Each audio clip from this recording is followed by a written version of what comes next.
Sup everybody, welcome to another video. So we're on stream again, and as per the request of the viewers, we're going to be doing a live on-stream reaction to Vars 2's video. It's called Reviewing Every Elemental Reaction. Let me just take chat off for one brief moment here. So as you guys see, reviewing every elemental reaction sounds interesting. Now, am I an expert on elemental reactions? Absolutely not. I was just saying this to chat. Don't take my word as gospel. You should always cross-reference your information with at least 3 different creators or sources. Doesn't even have to be creators. It can be on Reddit for all I know, to see what other people are talking about, right? So I'm just going to be giving my honest opinion to this because people want to see it. I don't know why specifically this video. Also don't know why, but we'll see. All right. So without further ado, let's get into the video. Let's bring chat back. Reactions are a huge focal point of Genshin Impact's gameplay, so much so that oftentimes the character's value is determined solely by how well they can facilitate reactions, and is also a big contributor to why an element gets the praise or criticism that it does. I made a video about a year ago discussing if elemental reactions were overrated, and needless to say, that video didn't age all too well. If anything, it's become even more consequential now that Dendro is in play. Something I thought would make for a fun watch is to go through every elemental reaction, break down its functions, and assign them a score out of 10. I made a video on the best elements already, so I might as well break it down even further. Today, I'm going to evaluate all of Genshin's elemental reactions and give my personal thoughts on how well and effectively they were designed. Let's start by going over the ground rules first. Even though I said the viability of a character is heavily based on how well they make use of their respective elements' reactions, in all honesty, it's more of a symbiotic relationship between the two. In layman's terms, elemental reactions are just as dependent on the characters as the characters are to reactions, which means there might be possible indirect improvements made to existing reactions based on how future units come out. For example, we might have a physical damage dealer with a passive talent that causes the Superconduct reaction to break physical res by 70% instead of 40. While that's exclusively tied to that specific character, it's still considered as part of the reaction's potential. After all, Dendro was decent or serviceable until Nahida came out, making its reactions disgustingly overpowered. Whether that's an indication of the true power of Dendro reactions or just Nahida is for you to decide. But Quick pause. I think something he mentioned, and I likely will mention down the video, and I'm going to do this more because I can't remember 17 minutes of content, right? And then talk about it at the very end. So I have to pause here and there, but I'll make this quick. Different characters in different elements will just have different effects on their elemental reactions.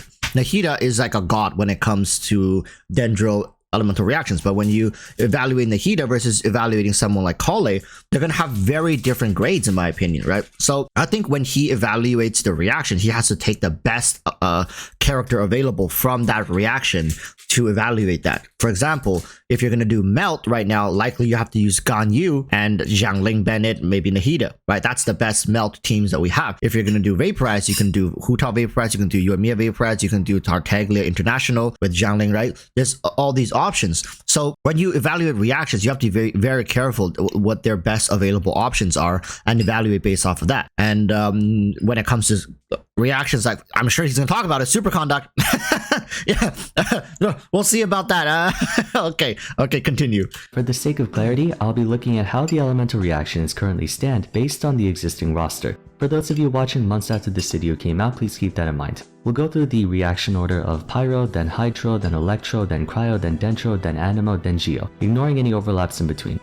Vaporize, the OG burst reaction. It doesn't command the same reputation as it used to, seeing as we have more options nowadays, but it's still a very reliable one. By combining Pyro and Hydro together, it will multiply the damage of the triggering attack by either 1.5 times if it's Pyro on Hydro, also known as Reverse Vaporize, or double if it's Hydro on Pyro, known as Forward Vaporize. As one of the game's 2 amplifying reactions, to maximize the effectiveness of Vaporize, it's more practical for you to achieve the reaction with a single heavy blow rather than multiple hits. Hu Tao is the game's premier vape user thanks to her burst concentrating all of its damage into one giant explosion, allowing Spirit Soother to deal damage well in the hundreds of thousands. That being said, so long as you can get through the internal cooldown, or if the ability in question doesn't have one, if you can apply a steady stream of Hydro, then you can still make use of Vaporize, just not on every single hit. Interestingly, despite Hydro on Pyro being stronger, Vaporize is more known for its reverse variant, since Hydro is more known for setting up reactions, not really activating them, Child and Mona being the exceptions. The current best team composition to make use of Vaporize is the double Hydro lineup comprising Xingqiu and Yelan in tandem with a Pyro on-fielder like Yoimiya, Hu Tao, or even Yanfei. Off-fielders like Xiangling can work too. You can also easily pull off a Vaporize team using only Xingqiu if you don't have Yelan. I never really found a use case for Kokomi for Vaporize though. All in all, it's a very user-friendly and effective reaction, and while it's no longer as dominant in the metagame as it used to be in version 1, you can still find great success with it thanks to Pyro and Hydra's extensive rosters. I'll give it a solid 8 out of 10 for its healthy balance of accessibility and power. Can't go wrong.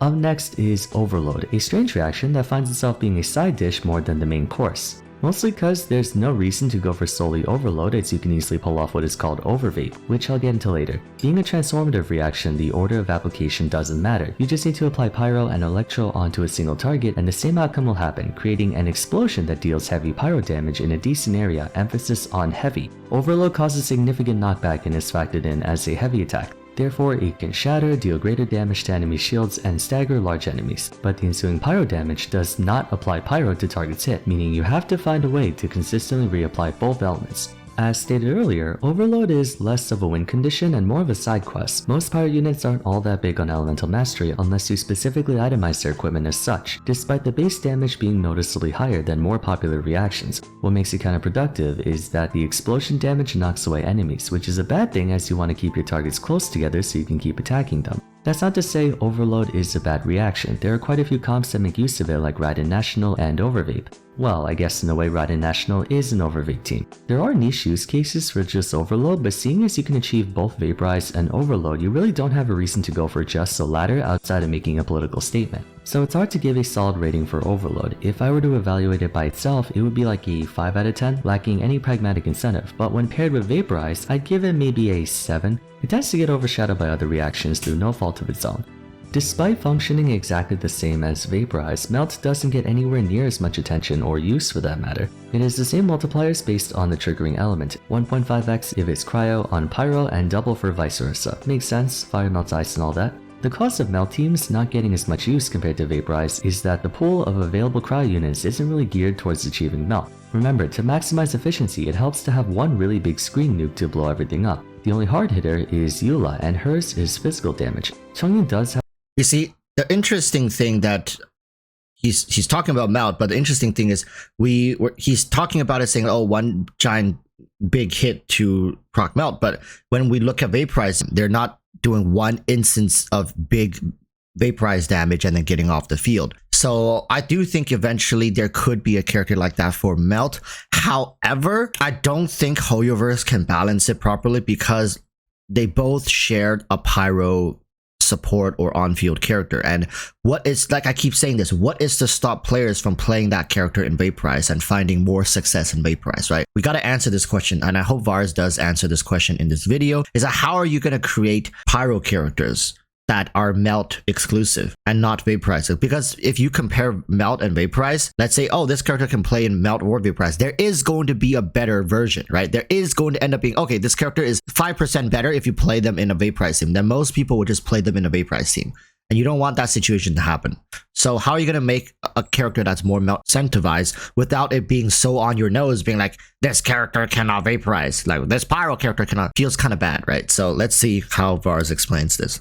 Have a really strong single attack burst, but it's hampered by his weaker stat line. Some players have tried out reverse Melt on Ganyu, but she tends to be used on freeze teams more often than not. And of course, Ayaka is the queen of freeze. She doesn't do enough damage from Melt to justify using them. At the moment, Melt is a reaction that has yet to show its full potential. I think when we get a Cryo unit that has a really strong one-punch elemental burst, that would call Melt back into discussion. But for now, there aren't that many incentives to use it. If you're going for Melt, you might as well go for either Freeze or Vaporize unless a dungeon or boss explicitly prevents you from doing so. That's another thing. Yes, you can theoretically invest resources into forming a workable Melt comp, but is it as easy and worthwhile compared to going a standard Vaporize? Type advantages in Genshin aren't as prevalent as in a game like Pokemon. You can still use fire attacks against the Hydro Abyss Lector even though he's weak to ice, but then in that case you might as well just go freeze. Case in point, no real use case for Melt yet.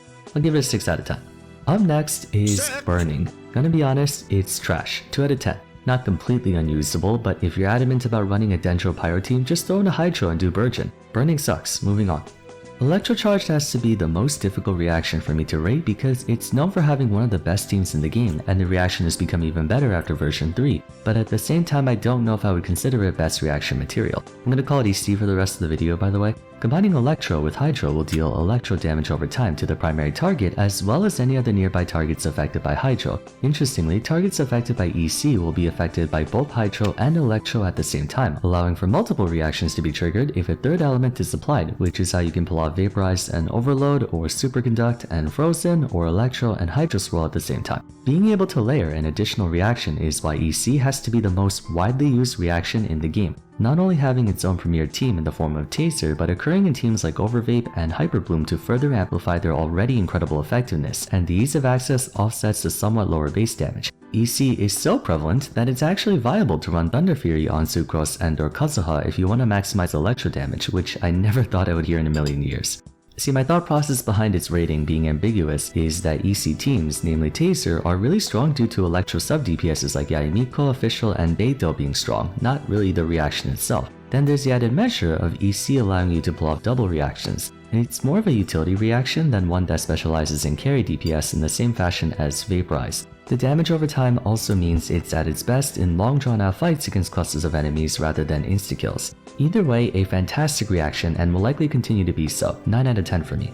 The next reaction faces the same situation as EC, where it's a spectacular reaction that quite literally hard carries an entire element, but there are one or two factors that prevent it from being infallible. Unlike other reactions that either dish out damage or increase your damage, combining Hydro and Cryo unsurprisingly leads to freeze, paralyzing all enemies affected by Hydro for a short time, during which they can't move or attack until the effect wears off. Without going too far into mathematics, if you can apply Cryo on Hydro before the existing freeze wears off and you can exceed the element's diminishing return timer, it's feasible to pull off a chain freeze, permanently stunning all enemies. Conveniently, Cryo units have a penchant for long-lasting persistent application. Many of its supporting casts have elemental bursts that spawn in Cryo field, and its two main damage dealers have bursts that facilitate rapid Cryo application too.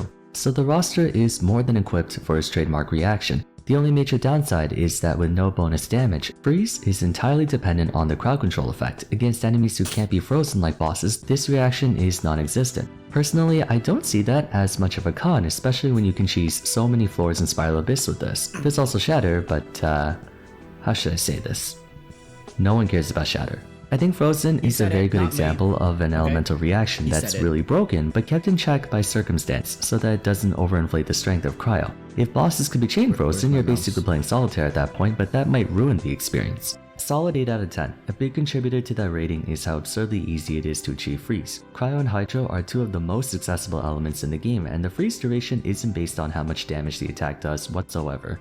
One of the newest elemental reactions in the game is Bloom, the only reaction that interfaces with 3 elements instead of 2, at least if you don't count Overvape as one reaction. Technically it's 2 steps. First, you start off with Dendro and Hydro, upon which a Bloom core spawns on the ground. After a few seconds, it explodes, damaging all nearby targets, including friendlies. However, if you apply either Pyro or Electro to set Dendro core, different effects will happen. If it's Pyro, then Burgeon is activated, blowing up the Dendro core immediately and dealing increased Dendro damage in a wide area to both friendlies and bad guys. If it's Electro, the Bloom core explodes immediately as well, but instead of attacking indiscriminately, it locks onto the nearest enemy and deals concentrated damage, although if you're standing right next to them, you'll still get hurt as well. Both variants are equally as effective, sporting the highest base multiplier of 3. And since multiple Dendro cores can spawn if you have multiple enemies, there is a crap ton of burst potential behind this reaction. The sheer power of Hyperbloom and Burgeon has made Dendro one of the most powerful DPS elements in the game, and if you have Nilou at your disposal, she can elevate that power even further.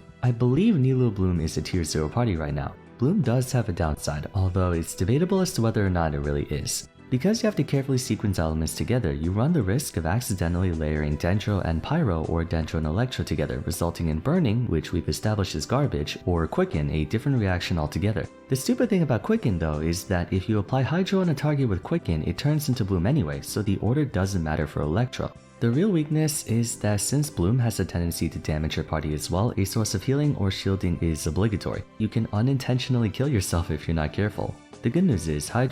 Well, I see... Okay, I don't want to say this, but I'm going to say it because I need to make this point.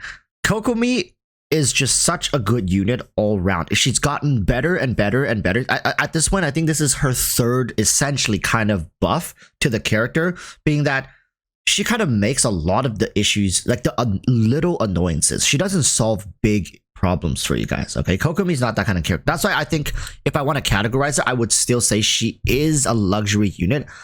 But there's so many of these tiny just annoyances. Let's be honest here. Why did HoYoverse make that thing hurt you?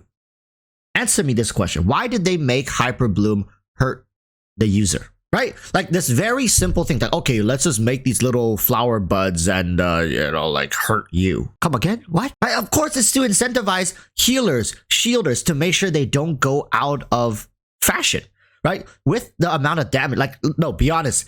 With the amount of damage Nilou Super Bloom and just general Hyper Bloom does, comps in general, even free-to-play ones, with the amount of damage they are outputting, healers and shooters are about to get ran out of business if this thing did not somehow end up as a double-edged sword. So this is why, like, characters such as Kokomi, HoYoverse is keeping a very close eye on these characters that are not crazy popular. They're not like Archon level, but at the same time, they have proven to be great rerun banners. They're keeping a close eye on them and making sure they stay relevant throughout the different metas that Genshin has yet to develop. So I wouldn't be surprised in the future, certain characters that may seem average or below average now receive some love and attention from HoYoverse, where they start rising up. All right, keep the hopium, like keep sucking on that hopium juice. Sorry about the sound. People seem to be drag racing outside my apartment here, but let's continue.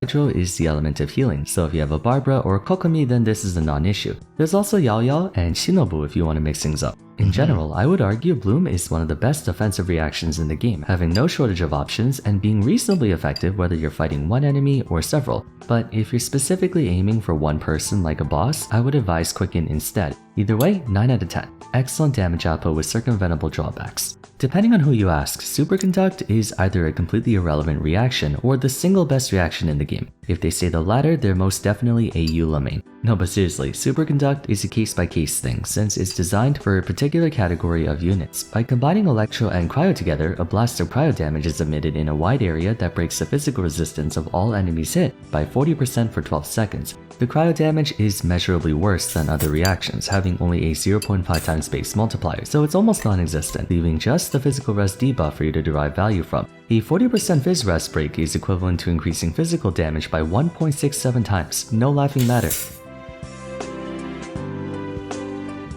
It's essentially the same as pulling off an inverse Vaporize with every single attack on a fairly accessible reaction, plenty of sources of Electro and Cryo to go around. Only problem is, physical damage has been in the midst of a dark age for quite some time, and while version 3.5 will be out by the time you see this video, I seriously doubt any significant improvements will be made through just Mika, and even if there is, the only ones who stand to benefit from that kind of support are Eula and Razor, who are fighting an increasingly uphill battle against the other elements. Conceptually, Superconduct is an excellent reaction. Were it to shred any other resistance besides physical, it could easily be the strongest in the game. Because it's physical though, that greatly hamstrings a number of use cases for it. So I'll level it at 5 out of 10. Essential where it's needed, irrelevant where it isn't. Right now, I think it's used more as a crutch than a bonus. Without Superconduct, there would be no hope for survival for physical characters. The other new reaction... He gave Burning 2. I think Superconduct is like 3 at best. Maybe 4 if you stretch it a little bit. Anyways. Action that came in version 3 is Quicken, or the umbrella term Catalyze, having 2 sub-reactions, but unlike Bloom, they behave identically. By pairing up Electro and Dendro, you apply the Quicken debuff to a target, upon which further instances of either Dendro or Electro will trigger either Aggravate or Spread, dealing flat bonus damage corresponding to the attacking element. The key thing to make note of is that it doesn't consume the Quicken aura, meaning you can trigger Spread and or Aggravate over and over and over again during that window. Yes, you heard me right, you can trigger both at the same time. The name of the game is to achieve Quicken, then spam as much Electro and Dendro as humanly possible, and since it's a flat damage bonus, the number of attacks matters more than the damage of each one. And fortunately, both Dendro and Electro have rapid applicators. The only difference between Aggravate and Spread is the base multiplier, 1.15 for the former and 1.25 for the latter. Quicken has a special place in my heart primarily because it allowed for the one true waifu Kutsing a chance to become good again, but casting aside personal bias, it's an objectively powerful reaction with no real weaknesses to speak of. I wouldn't give a 10 out of 10 per se, but unlike the other reactions which are only good for either mobs or bosses or don't work against a certain type, Quicken is accessible, works in both single target and AoE, and deals a lot of freaking damage. And if you decide to field a Hydro unit, inflicting Hydro on a target affected by Quicken automatically activates Bloom as mentioned in the Bloom segment, so you basically just mash your face on the keyboard. Love this reaction, 9 out of 10. It's fun seeing lots of numbers on the screen.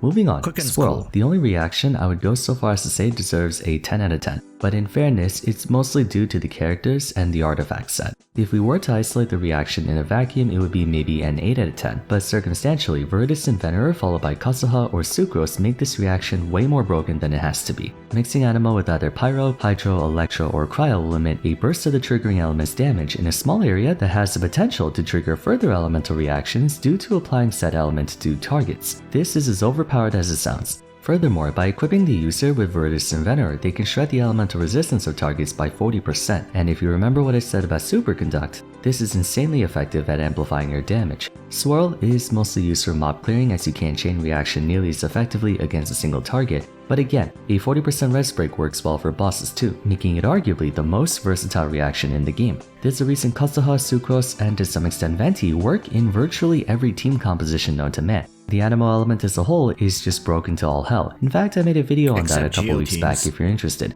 10 out of 10 reaction. Best reaction in the game if I had to choose one.